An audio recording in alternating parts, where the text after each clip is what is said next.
Tem gente por aí que adora chamar os outros de positivistas. Mas será que quem fala isso de fato tem uma boa noção sobre o que é positivismo? Vem comigo hoje aqui que você vai descobrir. Bem-vindos ao canal Psicolosofia. Aqui nós falamos de psicologia, filosofia e ciência. Meu nome é Clarice Ferreira e hoje nós vamos desmistificar um pouco essa noção de positivismo. E o que a gente vai usar para fazer isso? Ela mesma, a filosofia.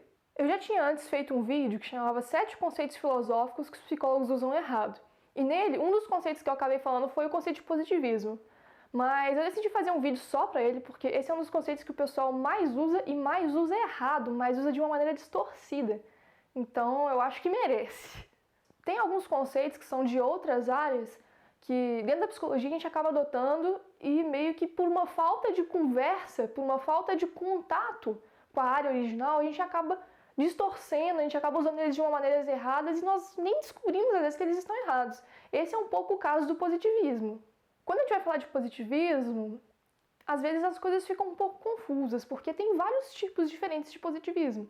Existe positivismo jurídico, existe positivismo lógico, existe positivismo de Augusto Comte, e às vezes quando o pessoal está argumentando sobre isso, eles nem especificam qual o positivismo que eles estão falando. Na maioria dos casos, eu acho que o pessoal está falando ou do positivismo de Comte, ou do positivismo lógico. Nesse primeiro vídeo, então, como eu falei, nós vamos primeiro ver o que é o positivismo lógico, a gente vai entender o que de fato, de uma maneira filosoficamente bem informada, o que é o positivismo lógico, e depois a gente vai fazer a mesma coisa com o positivismo de Augusto Comte. Depois eu vou fazer um segundo vídeo em que eu vou pegar alguns artigos, pegar alguns lugares onde o pessoal da psicologia usou o termo positivismo errado, e a gente vai discutir o porquê que esses usos estão errados. Então, aguardem que haverá uma segunda parte. Então, bora lá! Primeiro, a gente vai falar do positivismo lógico. O que é o positivismo lógico? O positivismo lógico ele é um movimento filosófico que nasceu no Círculo de Viena. Tem gente que usa como sinônimo empirismo lógico, assim, né?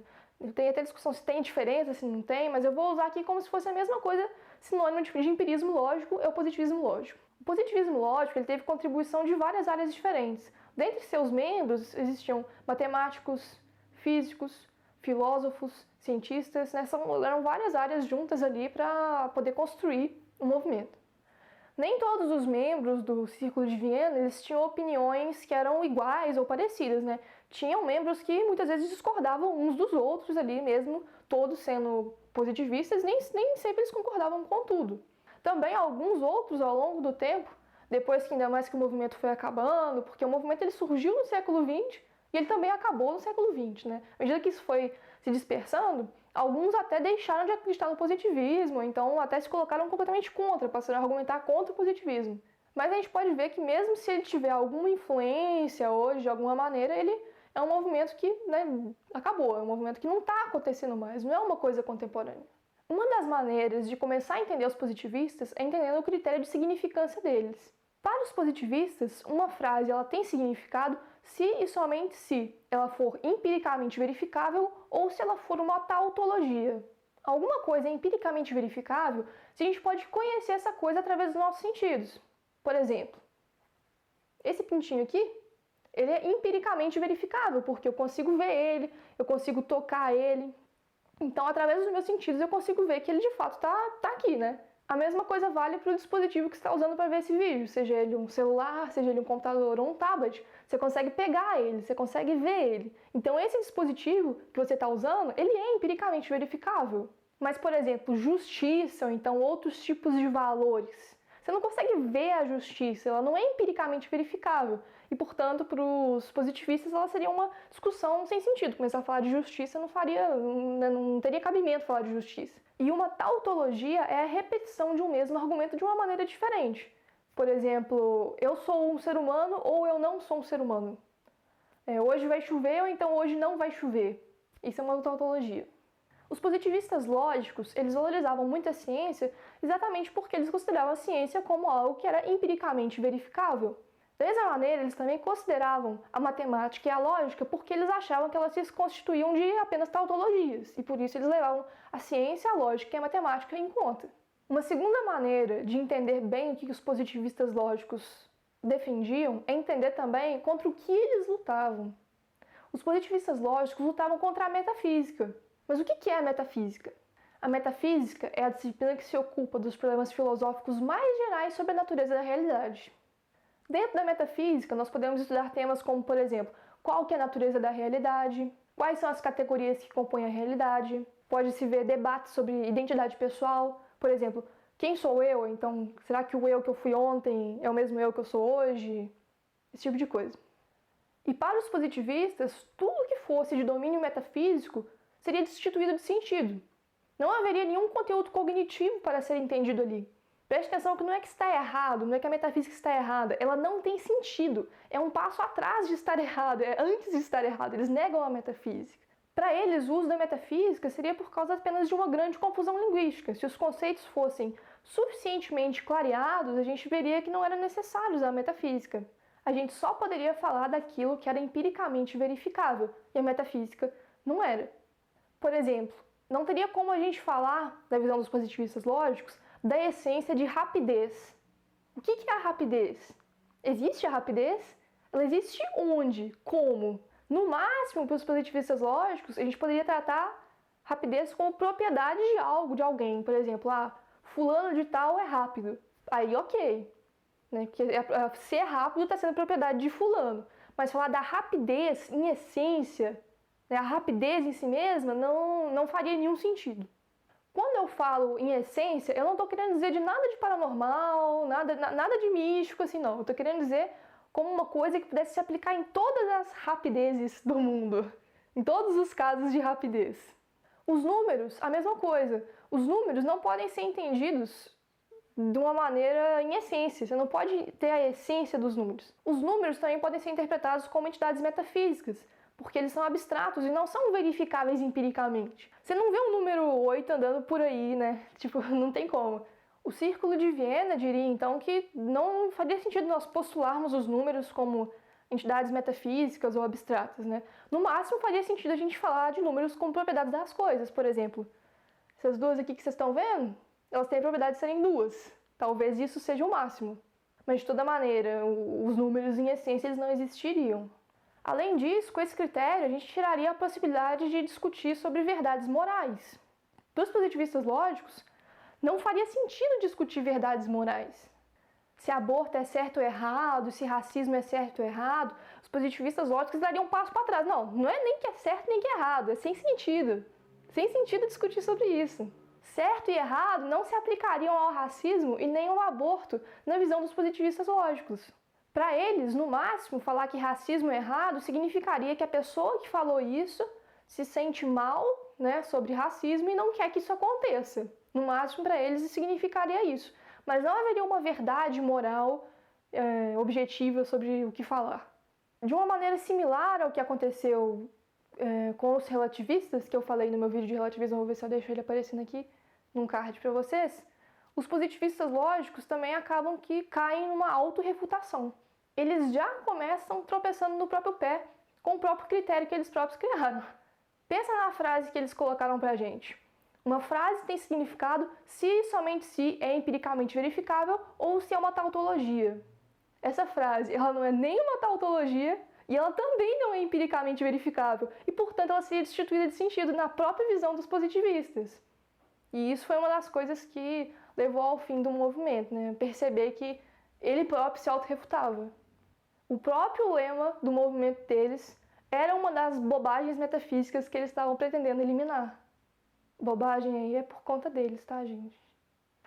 Agora vamos entender um pouco do positivismo kantiano.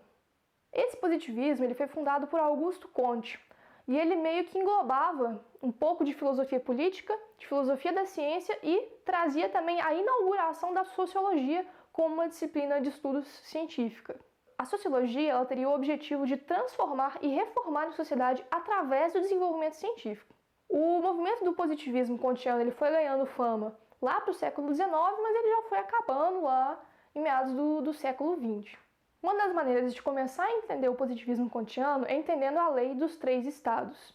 Essa lei ela postula algumas fases que todas as sociedades humanas, de todas as maneiras, de todos os contextos, teriam que passar exatamente dessa forma. O primeiro de todos os estágios é o estágio teleológico, a fase teleológica.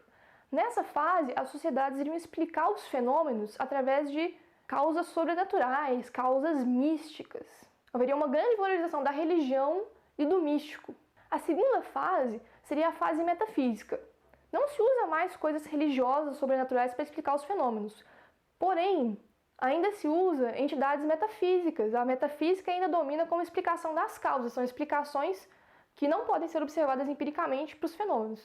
E a última fase é a fase positiva.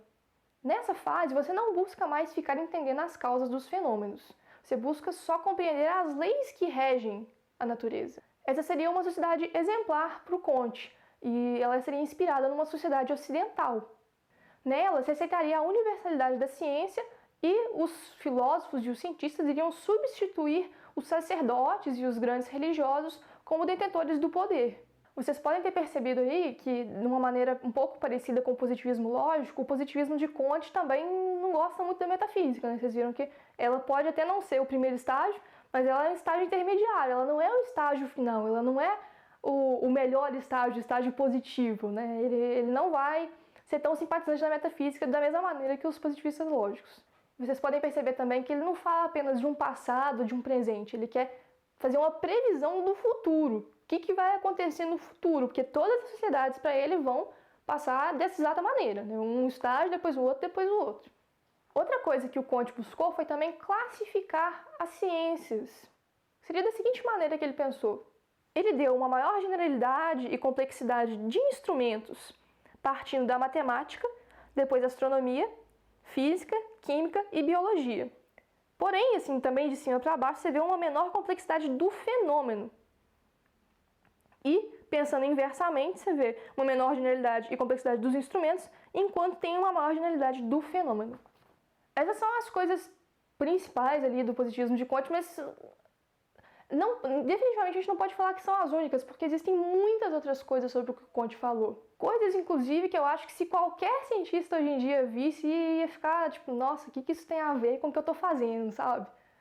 Por exemplo, ele dividiu a natureza humana em uma natureza tripla.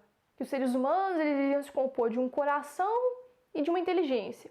E aí esse coração ele iria se dividir entre sentimento e atividade.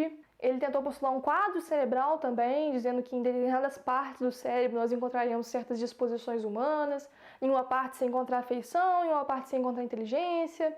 Ele tentou criar até uma religião. Ele criou a religião da humanidade, que é uma religião que seria sem Deus, em que as pessoas iriam cultuar tanto a humanidade, iriam todas adotar os ideais positivistas. E isso já meio que começa a mostrar, assim, que não tem nada a ver, sabe, com o que a gente está fazendo hoje, não tem nada a ver com o que a ciência é hoje, nem se esteve em algum momento também, né, ou se era uma coisa só dele, assim. Isso já meio que começa a mostrar pra gente que o que Comte falou meio que não tem nada a ver com o que a gente faz de ciência hoje. A ciência não vai ficar falando, nossa, vai ter 3 estados que a cidade vai passar. Sabe que não é assim que funciona. A natureza humana é dividida em 3 partes, a gente classifica as ciências como, não é só essas aqui, vocês veem que nem a psicologia tem. Isso é interessante, não tem a psicologia nas classificações de Comte. Então a pessoa vira e fala, a psicologia positivista, e aí a pessoa fala que é Comte. Como se Comte nem falou que a psicologia era ciência? Como que a psicologia vai ser positivista? Pessoa pensando em Comte, sendo que nem estava lá, tipo, nem estava na lista dele, mano. Acaba que usar o conceito de positivista hoje em dia é um espantalho para você xingar o pessoal que quer fazer ciência na psicologia, basicamente é isso. Porque quando você vai ver o que realmente é positivismo, você vê que não tem nada a ver com o que a gente está fazendo. Tá para trás, os momentos já acabaram, já passou. Então ficar falando de positivismo é ficar falando uma coisa que não existe mais. Uma coisa que não está acontecendo, uma coisa que, sabe, não tem nada a ver. No próximo vídeo nós vamos ver alguns exemplos reais de usos errados do positivismo. E a gente vai discutir, entender o porquê que eles estão errados e problematizar um pouco essa questão, um pouco mais do que o que nós fizemos aqui hoje. Então podem aguardar que depois essa parte 2 vai sair. Agradeço muito a audiência de vocês. Quem curtiu aí o assunto, dá um like. Se inscreve no canal para você não perder nenhum vídeo, principalmente se você gosta de psicologia, de filosofia e de ciência. Muito obrigado, valeu, até mais.